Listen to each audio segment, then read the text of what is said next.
கர்த்தருடைய நாமத்தில் எல்லாருக்கும் வணக்கம். பேதுரு எழுதின முதலாம் நிருபம், முதல் அதிகாரம், 5வது வசனம். 5வது வசனம். கடைசி காலத்திலே வெளிப்பட ஆயத்தமாக்கப்பட்டிருக்கிற இரட்சிப்புக்கு ஏதுவாக விசுவாசத்தை கொண்டு தேவனுடைய பலத்தினாலே காக்கப்பட்டிருக்கிற உங்களுக்கு அந்த சுதந்திரம் பரலோகத்தில் வைக்கப்பட்டிருக்கிறது. இந்த வசனத்துல பேதுரு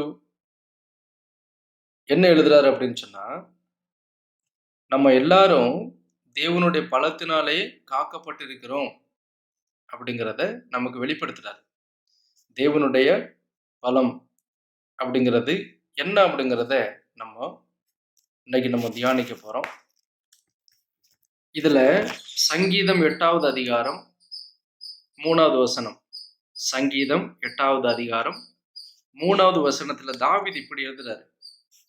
என்ன எழுதுறாருன்னா, உமது விரல்களின் கிரியையாகிய உம்முடைய வானங்களையும் நீர் ஸ்தாபித்த சந்திரனையும் நட்சத்திரங்களையும் நான் பார்க்கும் போது, அதாவது தேவனோட விரல்கள் தான் வானங்களையும் சந்திரனையும் நட்சத்திரங்களையும் ஸ்தாபித்து இருக்குது, படைத்து இருக்குது அப்படிங்கிறத தாவீது இங்க எழுதுறாரு.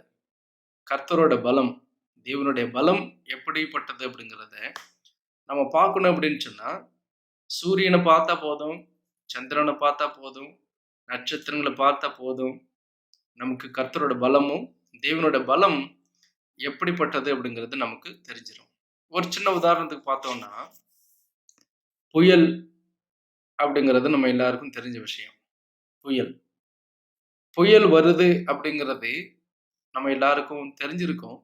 அதாவது விஞ்ஞானிகள் எல்லாருமே புயல் எந்த இடத்துல இருக்குது, எவ்வளவு வேகத்துல சுத்திக்கிட்டு இருக்குது, எவ்வளவு வேகத்துல கரையை நோக்கி வந்துகிட்டு இருக்குது, கரை எப்ப தாண்டுது, எந்த இடத்துல போய் அது நிக்க போகுது அப்படிங்கிறது புள்ளி விவரத்தோட விஞ்ஞானிகள் கண்டுபிடிக்க முடியும்.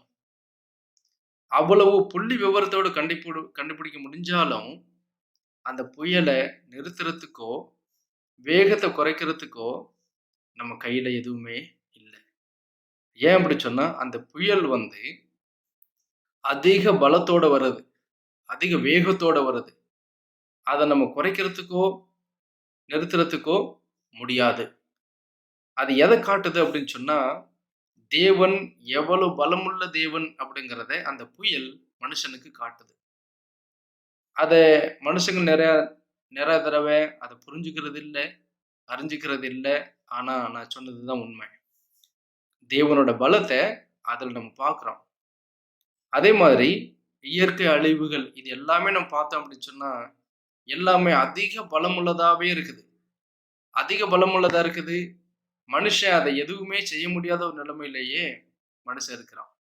ஏன் அப்படி சொன்னா, அதை படைத்த தேவன் பலமுள்ள தேவன் அப்படிங்கிறதுனால எல்லாமே அதிக பலத்தோட இருக்கிறது அப்படிங்கிறது தான் உண்மை. அதுக்கப்புறம் இயேசு கிறிஸ்து மனுஷனை பிறந்தது எதை காட்டுது அப்படின்னு சொன்னா, தேவனோட பலத்தை காட்டுது. ஒரு தேவன், எல்லாத்தையும் படைத்த தேவன் மனுஷனை பிறக்கிறாரு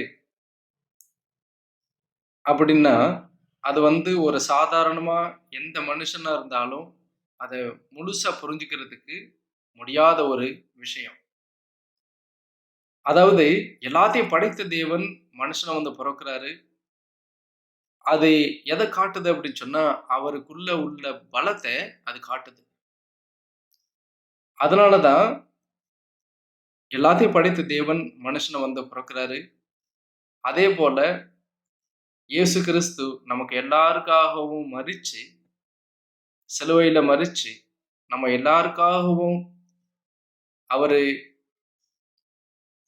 நம்ம செஞ்ச பாவத்தை எல்லாத்தையும் அவர் மேல சுமந்து மரித்து, அவரை அடக்கம் பண்ணி 3வது நாள் கல்லறையிலிருந்து அவரு எழுந்து இப்போ உயிருள்ள தேவனா இந்த உலகத்துல இருக்கிறாரு.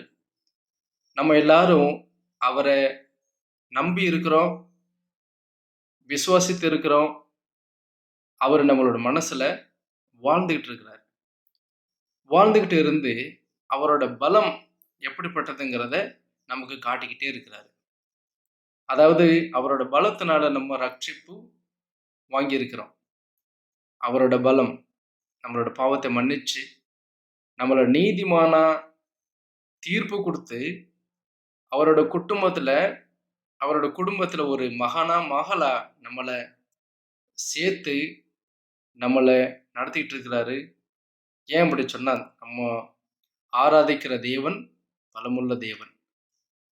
அதே மாதிரி நம்மள ரட்சித்த தேவன் அன்பு கூர்ந்து, அவரோட பலத்த எல்லா நாளும் நம்மளோட வாழ்க்கையில காட்டிக்கிட்டே தான் இருக்கிறார். அதாவது நம்ம கஷ்டத்துல இருக்கும்போது, அவரோட பலத்த நம்ம வாழ்க்கையில காட்டி, கஷ்டத்த எடுத்து போடுறாரு. நம்ம கண்ணீரோடு இருக்கும்போது, அவரோட பலத்த நம்மளோட வாழ்க்கையில காட்டி, அந்த கண்ணீர தொடச்சு, நம்மள ஆறுதல் பண்ணி நடத்துறாரு. அதே மாதிரி நம்ம விசுவாசியா இருந்து, மறுபடியும் நம்ம பாவம் பண்ணி விழும்போது, அவரோட பலத்தினால நம்மள தூக்கி விட்டு, அவரோட நம்மள நடத்துறாரு. இது எல்லாமே எத குறிக்குது அப்படின்னு சொன்னா, தேவன் எவ்வளவு பலமுள்ளவர் அப்படிங்கிறத நம்ம இங்க பார்க்கிறோம். அதே மாதிரி நம்மளோட வாழ்க்கையில எந்த கஷ்டங்கள், எந்த வேதனைகள், யார் வியாதியோட கஷ்டப்பட்டு இருந்தாலும், எல்லாரோட வாழ்க்கையிலயும் அவரோட அவரோட பலம் எப்படிப்பட்டதுங்கிறத காட்டிக் குடுக்கிறவ காட்டிக் குடுக்கிறவராவே இருக்கிறாரு. நம்மள நடத்திக்கிட்டே இருக்கிறாரு. ஊக்குவிக்கிறாரு. ஆறுதல் சொல்றாரு. எந்த இடத்துக்கு போகணும், என்ன செய்யணும் அப்படின்னு தெரியாம இருக்கும்போது, அவரு அவரோட ஞானத்த நமக்கு குடுத்து, நம்மள வழிநடத்துறாரு.